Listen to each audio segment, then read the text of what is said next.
man ang lahat nitong mga pagtitiis, sa lupang sinilangan ako'y muling magbabalik.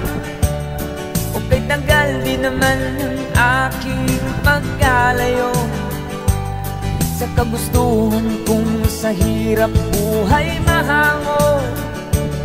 Maraming araw at gabi ang aking binuno, mga mahal ko ang nagmalakas ng aking loob. Hindi ko napansin ang unang mga oras. Ngayon nga ako'y pabalik na sa Pilipinas. Pabilis ng pabilis ang tibok ng aking dibdib, habang ang eroplano'y palapit ng palapit sa bayan kong kay tagal ding hindi